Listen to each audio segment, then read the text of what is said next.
안녕하십니까. 오늘 날씨가 굉장히 따뜻해졌다고 생각을 했는데 오늘 갑자기 바람이 너무 많이 불어가지고 이제 날씨가 되게 추워진 것 같아요. 그래서 이번에 광양에서 매화축제도 했다고 하던데 이제 곧 벚꽃이 필 때가 되는데 아직도 날씨가 추워서 원래 이제 예배당 온도를 이제 조절을 하고 있습니다. 근데 오늘 추울 것 같아서 온도를 좀 올렸거든요. 근데 안 올렸으면 진짜 큰일 날 뻔했습니다. 올렸는데도 이렇게 추운데. 자, 오늘은 수요 집회 시간인데 오늘은 역사 공부를 좀 해볼까 합니다. 성도님들 혹시 학교 다니실 때 중학교나 고등학교 다니실 때 역사 좋아하셨다고 계신 분 계십니까? 아, 한 분 계십니다. 두 분 손 드셨어요. 여기 세 분, 네, 꽤 많은 분들이 계신데 대부분의 성도님들께서 역사 공부를 싫어하셨다라고 저는 자신할 수 있습니다. 왜 그러냐면 저도 별로 안 좋아했거든요. 근데 왜 싫었냐면 역사가 이렇게 흘러가는 것 자체는 되게 재밌었어요. 왜 그렇게 흘러갔는지도 공부하게 되고 좋았는데 연도를 외워야 되고 이 사건이 언제 일어났는지 순서에 따라서 또 시험 문제가 또 이렇게 막 섞잖아요. 헷갈리게. 그리고 이름도 막 어려워요. 막 가보개혁 뭐 이렇게 해가지고 그래서 별로 안 좋아했었던 기억이 납니다. 그래서 오늘은 성경의 역사의 한 부분을 성도님들과 함께 교제를 하려고 합니다. 그래서 저도 사실 좀 많이 부담이 돼요. 근데 최대한 연도나 이런 어려운 숫자들을 빼고 재미있는 이야기를 들으신다라고 생각을 하시고 오늘 말씀을 대하셨으면 좋겠습니다. 본격적으로 말씀을 시작하기 전에 영상 하나 보고 말씀을 시작하도록 하겠습니다.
네, 여기까지만 보도록 하겠습니다.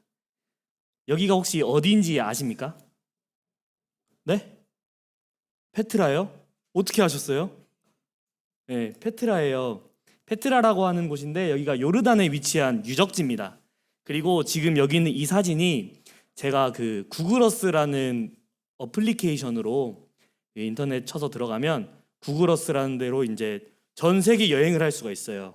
여기서 페트라 유적지라고 치면 이렇게 길을 따라서 이제 핸드폰으로 볼 수가 있습니다. 노트북으로도 볼 수 있고요. 그래가지고 제가 그쪽에 가서 이제 구글어스로 이제 쭉 가봤거든요. 그 중에 한 부분을 제가 캡처해서 왔습니다. 성도님들께서 이 영상을 보고 하나님께서 만드신 정말 이 자연이 너무 아름답다, 정말 웅장하다라는 정도로 이렇게 이해하시고 넘어갈 수도 있는 부분이에요. 그런데 제가 이 영상을 왜 보여드렸을까요? 네, 오늘 읽을 성경의 배경이 바로 이곳이기 때문입니다. 네, 오늘 성경은 오바댜서를 공부하도록 하겠습니다.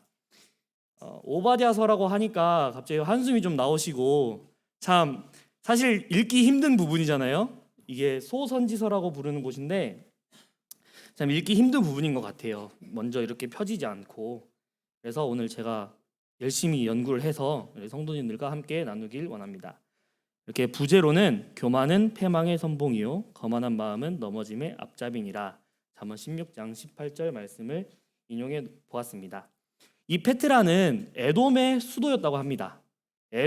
그러면 에돔은 어디인지, 그리고 페트라는 어디에 있는지, 그리고 어떤 지형적 특징을 가지고 있는지, 그리고 이 오바댜서는 도대체 무엇을 말하고자 성경에 기록되었는지를 오늘 한번 나눠보도록 하겠습니다.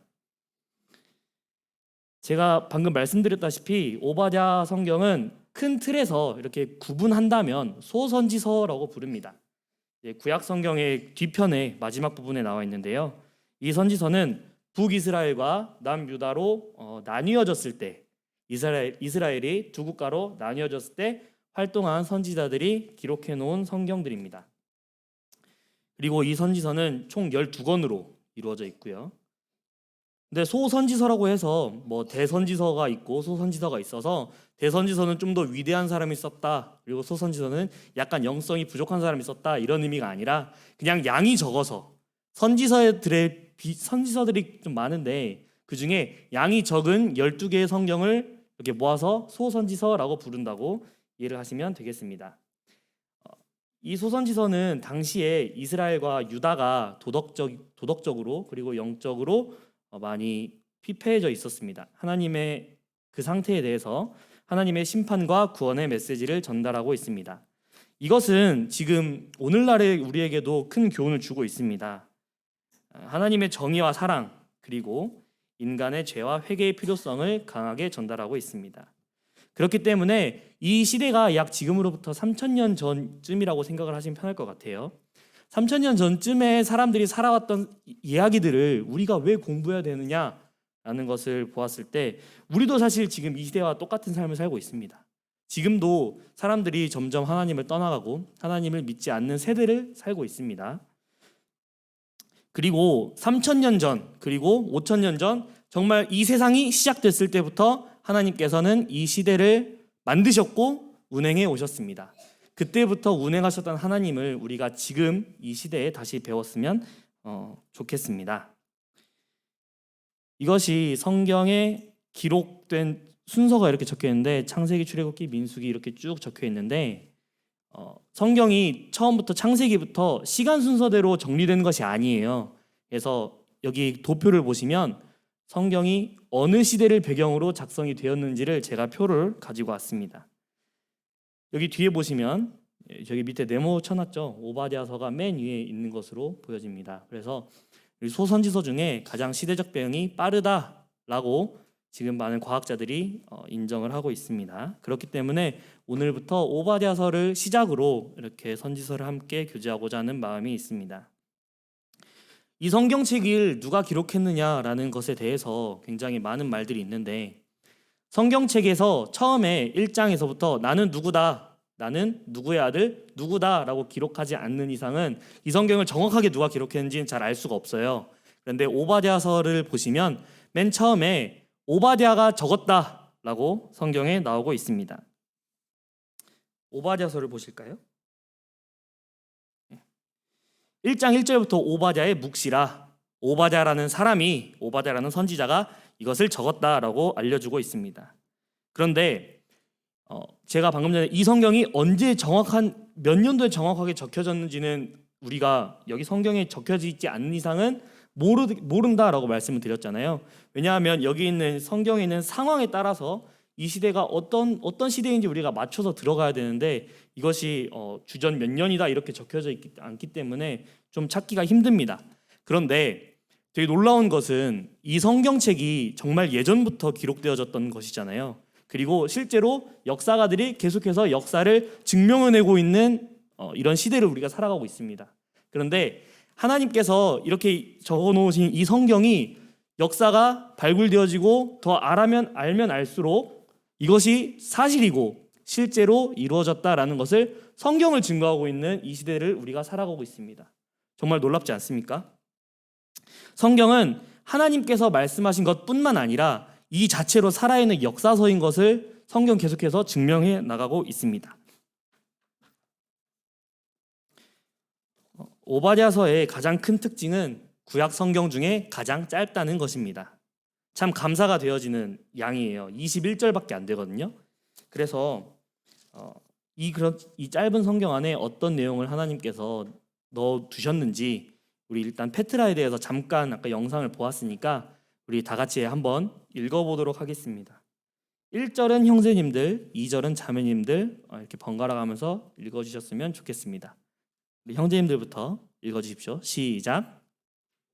묵시라, 주 여호와께서 에돔에 대하여 이와 같이 말씀하시니라. 우리가 여호와께로 말미암아 소식을 들었나니 곧 사자가 나라들 가운데 보내심을 받고 이르기를 너희는 일어날지어다. 우리가 일어나서 그와 싸우자 하는 것이니라.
저도 그들 중 한 사람 같았느니라.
구원받은 자들이 시온산에 올라와서 에서의 산을 심판하리니 나라가 여호와께 속하리라. 아멘.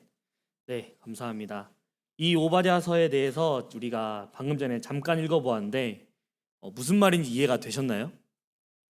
사실 좀 어렵죠. 무슨 말인지 전혀 모르시겠죠. 왜 갑자기 에서가 나오고 바위 틈에 거주하며 높은 곳에 사는 자여, 도대체 이게 무슨 말인가, 바위 틈에 어떻게 사는가 라는 생각을 하실 수도 있잖아요. 근데 이 성경을 읽기 전에 우리 방금 전에 페트라 영상 본 것처럼 이런 곳에 사람이 살았구나 라고 이해할 수 있는 거예요. 성경을 사전 공부를 하게 되면요. 그래서 사전 공부를 하는 것을 추천을 드립니다. 성경 하나를 읽기 전에. 그런데 읽기 전에 먼저 본문을 한번 읽어보고 이제 읽는 것을 추천드리는데요. 왜 그러냐면 먼저 해석된 것을 읽어버리면 그것이 곧 하나님의 말씀인 것처럼 여겨질 수가 있거든요. 그렇기 때문에 성경을 먼저 읽어보고 여기서 말하는 이 말이 무슨 말인가를 이렇게 찾아가다 보면 이 성경을 나중에 딱 공부를 끝내고 이 성경을 읽을 때 정말 드라마처럼 머릿속에서 막 성경이 그려지는 것을 볼 수가 있어요. 그러면 더 이상 이 선지서가 물론 찾아가는 과정이 조금 힘들긴 합니다만 다 찾고 나서 읽었을 때 정말 재밌게 성경을 읽을 수 있습니다. 그래서 오늘 이것에 대해서 제가 연구한 것에 대해서 성도님들과 함께 나누도록 하겠습니다. 오바댜 이름의 뜻은 여호와의 종이라는 뜻이 있다고 합니다. 그리고 오바댜 선지자가 누구의 아들인지는 정확하게 이곳에서 알려주고 있지 않아요. 그리고 구약 성경에 오바댜라는 사람이 여럿 나옵니다. 그렇지만 이 사람이 이 오바댜인지는 정확하게 알 수가 없습니다.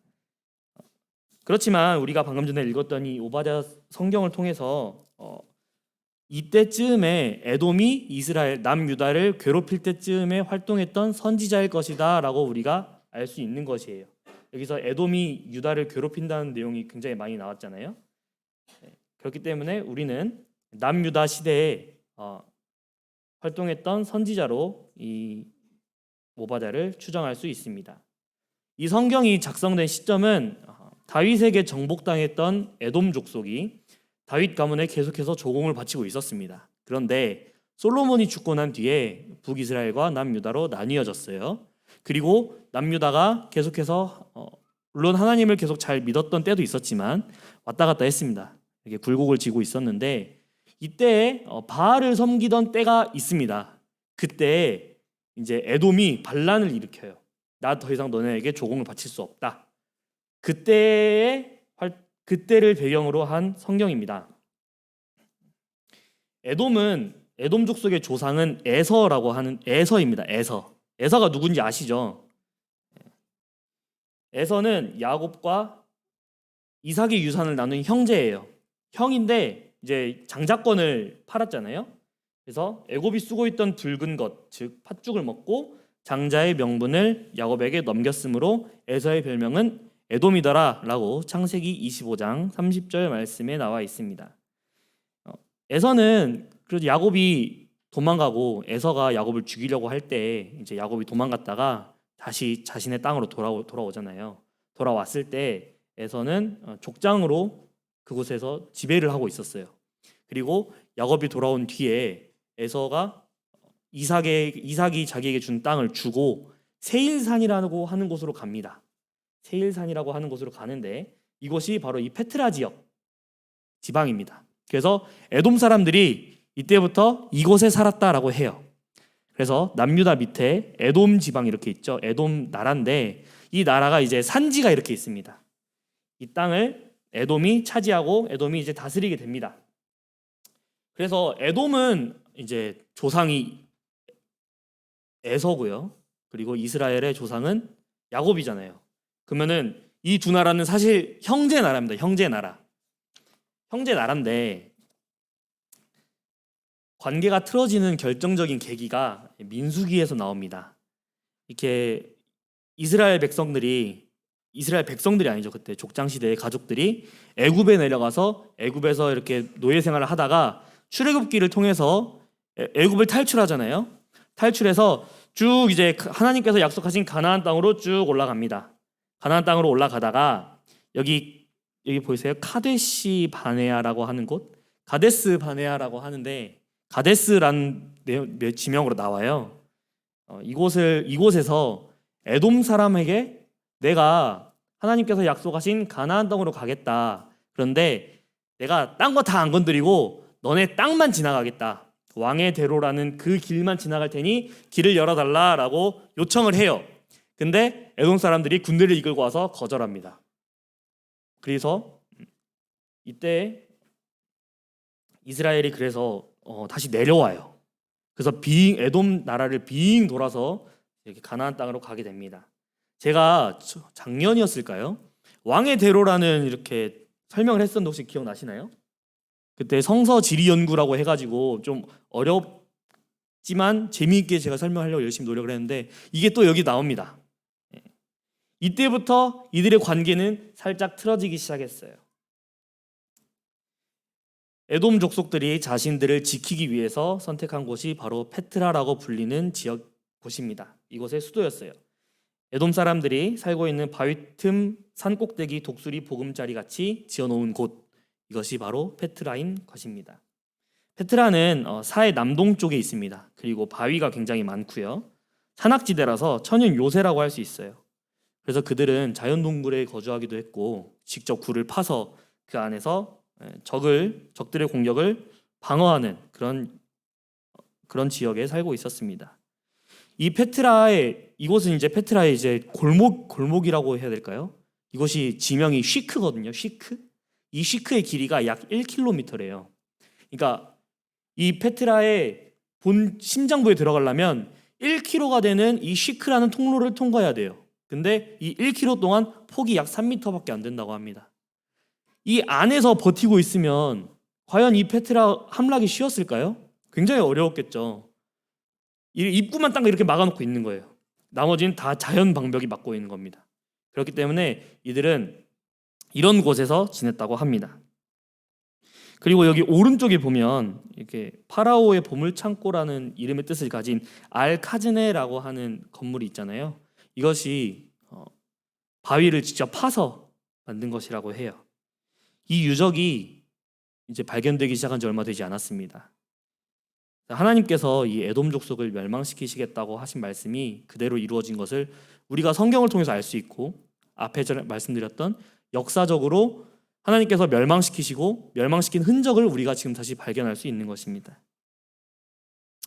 여기까지 공부했으면 오바댜서를 읽었을 때 큰 어려움이 없습니다. 그래서 오바댜서를 이제 본격적으로 한번 읽어보도록 하겠습니다. 하나님께서 에돔을 심판하시겠다라는 말씀으로 오바댜서가 시작이 됩니다. 그런데 이 오바댜서가 특이한 것이 너희가 회개하면 다시 돌이키겠다라는 약속이 에돔에게는 없어요. 요나서 성경을 보면 니느웨 사람들에게 요나가 전파하잖아요. 너네가 하나님을 믿고 회개하면 너희를 구원시키실 것이다, 하나님께서. 그런데 에돔한테는 이런 말이 없습니다. 에돔 족속은 지정학적으로 굉장히 높은 고지에 살고 있었고 산속에 살고 있었기 때문에 이들은 사실 별로 두려울 것이 없었어요. 그리고 토지가 비옥했고 왕의 대로라는 굉장히 좋은 길을 끼고 있었습니다. 자, 앞에 여기 보시면 페트라라고 적혀 있고 이 왕의 대로가 이렇게 있잖아요. 이 왕의 대로가 무역하기에도 참 좋은 길이었고요. 군대가 이동하기에도 참 좋은 길이었어요. 그러면 자연스럽게 상인들이 왔다 갔다 많이 했겠죠. 그래서 페트라가 돈도 많은 도시였어요. 그리고 주변에 철광산도 있었고요. 구리광산도 있었습니다. 자리가 참 좋은 곳이었습니다. 그렇기 때문에 이들은 자신의 부유함을 자랑으로 여겼습니다. 그런데 하나님께서는 3절에 바위 틈에 거주하고 높이 사는 자가 누가 나를 땅에서 끌어내리랴 라고 하는 교만한 마음을, 아무리 높은 곳에 살더라도 별보다 높은 곳에 살 수는 없고요. 아무리 바위 틈에 거주한다고 해도 하나님께서는 너가 어디에 있든지 네가 어떤 상황이 있든지 내가 결정하면 너를 반드시 끌어내리겠다라고 하나님께서 심판을 하시겠다라는 것을 말씀하고 있습니다. 모든 인간은 하나님의 주권 아래서 살아가고 있습니다.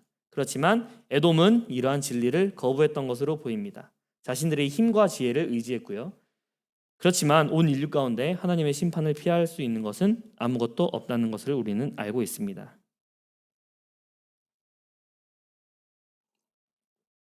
오바댜 선지자는 에돔 사람들이 지금까지는 안전한 곳에서 부유하게 살았지만 반드시 처절히 진멸될 것을 선포하고 있습니다.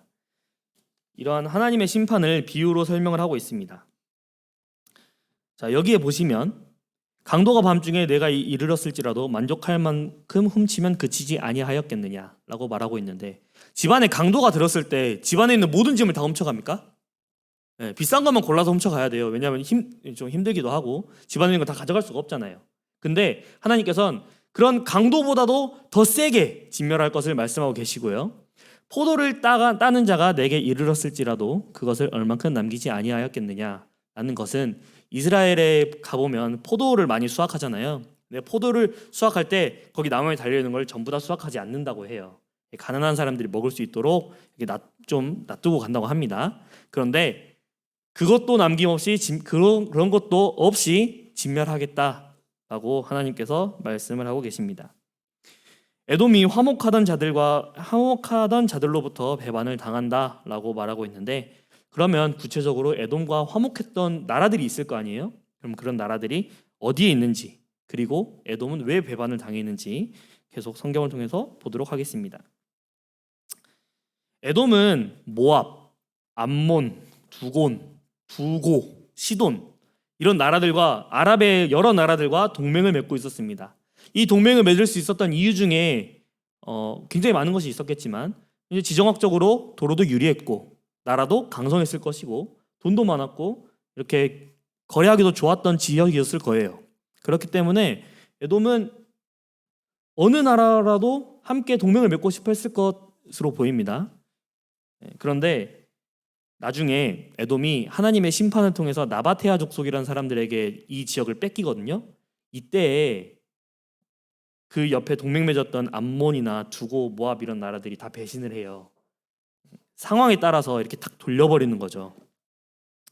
그래서 이 에돔 사람들이 이 브엘세바라는 곳으로 이주합니다.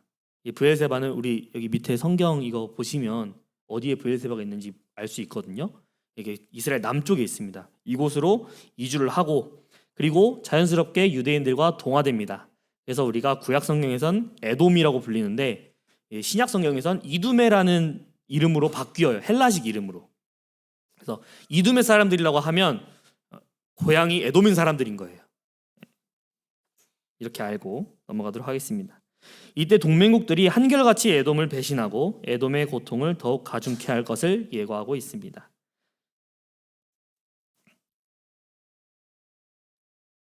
이스라엘에게 포악을 행한 에돔이라는 주제로 이렇게 10절부터 14절까지 쭉 읽어놓았는데, 에돔이 심판을 받게 된 이유는 하나님의 백성인 이스라엘에게 악행을 범했다라고 얘기하고 있습니다.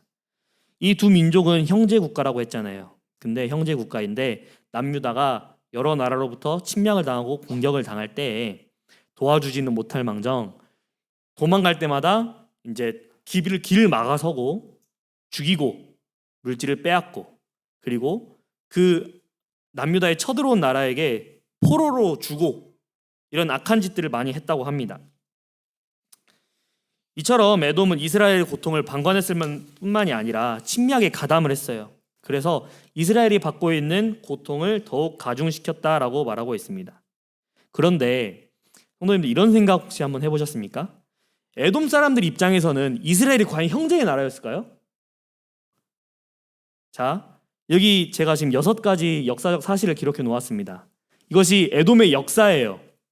사울왕에 의해서 먼저 정복이 당했습니다. 그 다음에 다윗 왕에게 또 정복을 당했어요. 여호사밧한테 또 정복을 당했습니다. 그래서 여호람 때 반란을 일으켜서 독립을 하는데 또 다시 정복을 당했어요. 내가 에돔 사람이라고 생각을 해보십시오. 자, 내가 에돔 사람이에요. 이스라엘 사람은 형제의 국가인가요? 아니죠. 우리 민족을 괴롭힌 나쁜 나라 아닙니까? 그렇죠? 근데 에돔 입장에서는 이스라엘이 망하려고 할 때, 위태위태할 때 지금이 기회잖아요. 나를 괴롭히던 저 나쁜 녀석, 이렇게 하면서 독립할 수 있는 절호의 기회인데, 에돔은 사실 이렇게 계속 이스라엘에 맞다가 이스라엘이 휘청하니까 반격한 것밖에 없거든요. 그런데 왜 에돔을 심판당해야 했고 이스라엘은 다시 회복시키신다고 했을까요? 자, 우리가 에돔 사람의 입장에서 딱 들여다보았는데 하나님의 입장에서 한번 봐봅시다. 이 상황을. 하나님의 입장에서 에돔 사람은 하나님을 믿고 의지한 사람이었나요? 아니었어요. 에돔이 멸망한 이유는 사실 여기에 있습니다. 천혜의 환경에 살고 있는 이 에돔 사람들이 교만해졌고 더 이상 하나님을 찾지 않았다는 것입니다. 과연 에돔은 하나님을 몰랐을까요? 여호와 하나님을 에돔 사람들은 몰랐을까요? 에돔 사람들이 누구의 후손이라고 했죠? 에서의 후손이잖아요. 에서는 하나님을 알았을까요? 알았죠. 아버지로부터 배웠을 거 아니에요. 근데 에돔 사람들은 하나님을 믿지 않았다고 합니다. 그리고 다른 신들을 더 열심히 섬겼다고 해요. 이러한 오만과 자신의 힘에 대한 신뢰는 하나님의 인도와 보호의 필요성을 무시했습니다. 하나님께서는 이스라엘과의 관계에 상관없이 모든 민족을 그의 행동에 따라 심판하고 계십니다. 이스라엘이 실수했을 때는 다시 하나님께로 돌아왔기 때문에 하나님께서 이 이스라엘을 다시 회복시키셨고 에돔은 하나님께 돌아오지 않았습니다. 그렇기 때문에 하나님께서 이 에돔을 심판하시겠다라고 말을 하고 있습니다. 그리고 이것이 우리가 이 오바댜서 성경을 통해서 배울 수 있는 중요한 점인 것 같습니다. 17절부터 21절까지 보시면 에돔에 대한 하나님의 심판의 날은 에돔이 심판당하면서 유다가 회복될 것이다 라고 얘기를 하고 있습니다. 하나님의 심판 날에는 악한 자들이 멸망하고 의로운 자들이 다시 은혜를 입을 것입니다. 하나님께서 유다의 모든 원수를 심판하시고 유다를 만국 위에 세우시고 회복하실 것을 성경을 통해서 말씀하고 계십니다.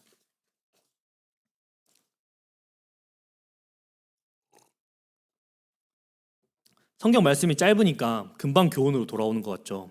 근데 벌써 시간이 40분이 넘었어요. 재밌다는 것이겠죠? 네. 재밌게 들으셨죠? 네, 감사합니다. 오바댜서의 교훈을 이제 제가 이렇게 세 가지로 이렇게 분류를 해보았는데 첫 번째로 악인도 사용하시는 하나님을 우리는 만날 수 있었습니다. 하나님께서는 이 성경을 통해서 이 오바댜 성경뿐만이 아니라 많은 성경 가운데서도 의인들 가운데 이렇게 악인들을 항상 두셨어요. 여기에 나오는 이스라엘, 유다의 악인으로는 에돔을 두셨죠. 그리고 에돔뿐만이 아니라 아수르, 모압, 바벨론, 기타 등등 많은 악인들을 두셨고 이 이스라엘의 대적으로 사용하셨습니다. 그리고 이 대적이 되게 강하다고 생각을 했는데 이보다 더 큰 대적이 나타나는 그런 것들을 보게 되었습니다. 새로운 대적들을 계속 일으키시면서 이스라엘이 하나님을 바라보지 못할 때 하나님을 바라볼 수 있도록 이렇게 하셨어요. 이것은 비단 이 성경에 나오는 이스라엘 사람들뿐만이 아니라 우리들이 살아가는 이 세상에서도 비슷한 것 같습니다. 물론 죽음의 위기에 처해 있거나 이러진 않겠지만 우리 의인들 사이에 우리가 이 예배당을 벗어나서 다음 날부터 당장 내일부터라도 회사나 학교나 이런 곳에 갔을 때 우리 의인들을 괴롭히고 핍박하는 악인들이 굉장히 많잖아요. 그들을 왜 두셨을까요? 이런 생각을 하게 되었어요. 악인들이 있기 때문에 이 악인들을, 물론 그 상황을 거치는 우리는 굉장히 힘이 들죠. 근데 이것을 통해서 내 스스로가 하나님을 더욱더 찾게 되는 것 같았습니다. 저는 그래서 악인을 사용하시는 분도 하나님이시고 이 상황을 전개하시는 것도 하나님이심을 인정하고 믿는 것이 중요합니다. 우리의 주권자 되시는 하나님을 인정하고 이 상황을 이겨낼 수 있는 힘을 주시리라 기도하는 마음이 필요한 것 같습니다. 그런데 이 부분을 읽으면서 또 어떤 생각을 했냐면 하나님께서는 악인만 사용하시는 것이 아니라 나를 사용하셔서 내 주변에 있는 의인을 혹시 힘들게 하진 않을까라는 생각을 하게 되었어요. 구원받은 내가 구원받은 성도를 힘들게 하고 있진 않나? 라는 생각을 하게 되었습니다. 내가 만약에 하나님께서 사용하신 막대기로 사용되고 있다면 하나님께서는 반드시 이 일을 통해서 저를 혼내실 텐데 라는 생각을 하게 되었어요. 예전에 그 목동들이 지팡이를 들고 다녔다고 해요. 근데 이 지팡이가 지팡이라고 표현된 곳도 있고 막대기라고 표현된 곳도 있습니다. 지팡이는 이렇게 양들을 이렇게 길을 잡아주는 거죠. 이렇게 갈 수 있게. 막대기는 대체로 다윗이 들고 있었어요. 다윗은 용사였잖아요. 되게 용감한 사람이었잖아요. 그래서 맹수들을 물리치고 이걸로 이제 지팡이와 막대기를 두 개를 가지고 다녔는지 하나가 동시에 두 가지 했는지는 정확하게 알 수는 없지만 막대기로 내가 사용을 받아야 되는데 이 막대기로 맹수가 아니라 내 양을 치고 있지는 않는지라는 생각을 하게 됐어요. 그리고 두 번째로 하나님께서는 이스라엘도 악을 행했을 때 다시 회복시키겠다는 약속을 해주셨습니다. 이스라엘의 회복에 대한 약속을 보면서 참 다행이라는 생각을 많이 했어요. 우리는 구원받았지만 하나님의 사람으로 살아간다고 하지만 가끔씩은 하나님께서 기뻐하지 않는 모습으로 살아갈 때가 종종 있잖아요. 물론 제가 그것에서 자유롭지는 않습니다. 저도 똑같습니다. 그런데 그럴 때 하나님께서 다시 회개하고 하나님께 돌아온 사람에게 다시 회복시켜 주신다는 약속을 하실 때 큰 감사가 되었습니다. 예수 그리스도의 피로 의인이라 칭함받은 우리가 다시 그분의 영광으로 살아갈 수 있도록 하나님께서 다시 회복시켜 주신다는 것은 저에게 큰 힘이 되었습니다. 마지막으로 잠언 16장 18절 말씀 다 같이 한번 읽어볼까요? 앞에 있습니다. 시작. 교만은 패망의 선봉이요 거만한 마음은 넘어짐의 앞잡이니라. 잠언 16장 18절 말씀. 교만한 마음을 버려야 합니다. 교만은 사실 인류 역사에 빼놓을 수 없는 죄입니다.